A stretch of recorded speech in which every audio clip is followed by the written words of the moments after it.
వీడికి వస్తే భోజనం చేసి పోనాను నేను. ఇగో మా బిడ్డింటికి వస్తే ఎప్పుడు ఆమె ఈమె ఇద్దరు మంచి ఇల్లు, కానీ దరిద్రం వచ్చింది. కాంగ్రెస్ పార్టీ వచ్చింది. మనకు శని, మనకు 5 ఏళ్ళు శాపం ఉంది. ఈ శాపం మనం భరించవలసిందే.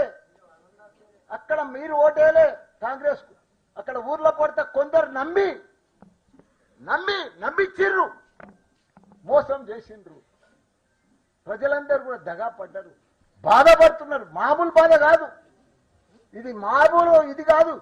ఇంత గోస, ఇంత యాస ఇక్కడ కూడా ఎప్పుడు కూడా చూడలేదు, మనం భరించలేము. అంత బాధ పెడుతున్నారు. ఎవ్వరికి కూడా నిమ్మడం లేదు తెలంగాణ రాష్ట్రంలో. ఒక రైతుకు నిమ్మడం లేదు, ఒక కార్మికునికి నిమ్మడం లేదు, ఒక ఉద్యోగానికి నిమ్మడం లేదు, ఒక రియల్ ఎస్టేట్ వ్యాపారానికి నిమ్మడం లేదు, ఏదన్నా బట్టల దుకాణాలకు నిమ్మడం లేదు. ఎవరికి నిమ్మడం లేకుండా చేయరు.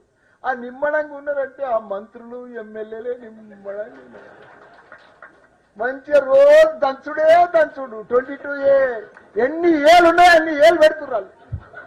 అన్నిట్లలో ఏళ్ళు పెడుతుర్రు, అన్ని ఆపుతున్నారు, జేబులు నింపుకుంటారు, పందికొక్కులు లెక్క బలుస్తున్నారు. ఇంత దుర్మార్గుల రాజ్యం మనం ఎప్పుడు కూడా చూడలే. మన కేసీఆర్ ఉండగా 10 ఏళ్ళు అన్నపూర్ణ రాష్ట్రం ఇట్లా మనం దినం తప్పించిన మన ఆడబిడ్డలకు ఇట్లా ఉత్తానే నీళ్ళు వచ్చు. ఇప్పుడు ఆ కాంగ్రెస్ వచ్చింది, నీళ్ళే కరువైనాయి, కరెంటు పోతుంది. ఆ భగవంతుడు కూడా కరకనిస్తలేదు కాంగ్రెస్ ప్రభుత్వం. వర్షాలు కూడా ఆ వరదదేవుడిని రాత్రి సన్ని మొక్కుతున్నా, పొద్దుగాల బోనాల పండుగ అన్ని గుళ్ళలో మొక్కుతున్నారు. వనవాడు అంటే తర్వాత పడ్డది, ఇంకా పడాలి. కాంగ్రెస్ వచ్చింది, మన దరిద్రం వచ్చింది. మనం దీన్ని పారదోవాలి. 22A కాదు, ఇంకా వాళ్ళు మనకు ఊరేస్తారు. వాళ్ళు మామూలుగా చెయ్యరు. ఇంకా గోస ఇంకా ఉన్నది మనకు. ముసూర్ల పండుగ ముంగట ఇంకా అయిపోలే. ఇంకా 6 నెలల చూడు. మనమే కొట్టుకోవాలి, మనమే తిట్టుకోవాలి, మనమే బాధపడాలి. ఇదే పోడుపల్ల స్థానిక కాంగ్రెస్ నాయకులు వక్స్ బోర్డు తీస్తారని నా మీద నేను మంత్రి ఉన్నప్పుడు ధర్నా చేసిరు. నేను దగ్గర దాకా తీసుకొచ్చిన. మన గవర్నమెంట్ పడిపోయింది. 360 ఎకరాలు దళితులది, మొత్తం 100 ఎకరాలు క్లీన్ చేయించిన. టెండర్ పెడితే ఇదే కాంగ్రెస్ నాయకులు దానికి స్టే తీసుకొచ్చారు. ఇప్పటిదాకా చేయలే. వాళ్ళ తాతలు చచ్చిపోయారు, కొడుకులు చచ్చిపోయారు, బిడ్డ చచ్చిపోయారు. 300 ఎకరాలు, 360 ఎకరాలు ఇలా బంజారాలు అయినట్టు అవుతుండే. గవర్నమెంట్ కూడా పైసలు వస్తాయి చెప్తే కూడా వాళ్ళకి అర్థమే కాదు. గరీబులకు వాళ్ళు సేవ చేసే పరిస్థితే లేదు. కాంగ్రెస్ వాళ్ళకు రోజు పైరవిలు, రోజు రిజిస్టర్ ఆఫీసులు, పంచాయతీలు, సెటిల్మెంట్లు, పైసలు. ఎంప్లాయ్ చేసుకునే వాళ్ళంతా పొద్దుగా లేస్తే జాబు పోయేటోళ్ళు. వీళ్ళకి 22A పెడితే ఎట్లయితే చెప్పు. 90,000 ఇండ్లు, 90,000 గజాలు, ఎక్కడ చూడు భూములు 22Aనే. రోజు చేస్తాం. మంత్రి ఉన్నాడు పొంగులేటి, ఓ పాలు వంగినట్టు వంగుతున్నాడు ఆయన. అసలు పని లేదు, పస లేదు. 24 గంటలు తీస్తా అంటుడు. 24 గంటలు కాదు, నెలైనా తీస్తలేడు. నెలలు జరిగినా తీస్తలేడు. రేపు తెల్లటెక్కల కంప్లైంట్ ఫోన్ చేయమంటుడు. ఆ ఫోన్ కూడా లిఫ్ట్ లేదు. ఎట్లుండాలి గవర్నమెంట్ అంటే?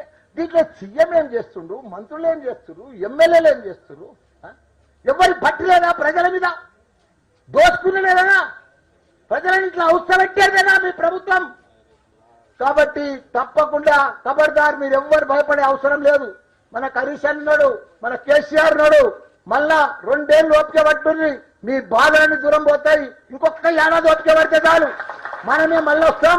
తప్పకుండా మన సీఎం కేసీఆర్ గారు సీఎం అవుతాడు. తప్పకుండా మన బాధలన్నీ పోతాయి.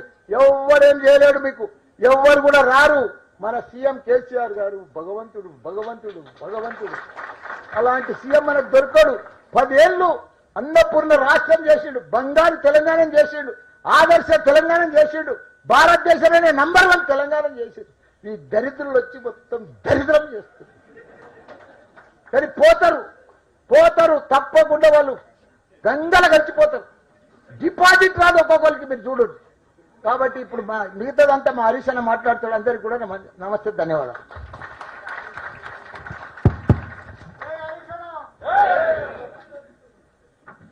గౌరవనీయులు, ప్రజల మనసెరిగి పనిచేసే మీ అభిమాన నాయకుడు, స్థానిక శాసనసభ్యులు, మాజీ మంత్రివర్యులు గౌరవనీయులు మల్లారెడ్డి గారికి, గౌరవ శాసనసభ్యులు మిత్రులు లక్ష్మారెడ్డి గారికి, రాగిడి లక్ష్మారెడ్డి గారు, ఎర్రోళ్ళ శ్రీనివాస్ గారు, సంజీవ్ రెడ్డి గారు, బుచ్చిరెడ్డి గారు, చక్రపాణి గారు, ముఖ్యంగా 3 కాలనీల అధ్యక్షులు సంతోష్ రెడ్డి గారు, స్వామి గారు, స్వప్న గారు, అమరేందర్ గారు, లడ్డూబాయి గారు, ముఖ్యంగా హేమానగర్, లక్ష్మీ గణపతి కాలనీ, మనం ఎక్కడైతే ఉన్నామో ఈ తిరుమల మిడోస్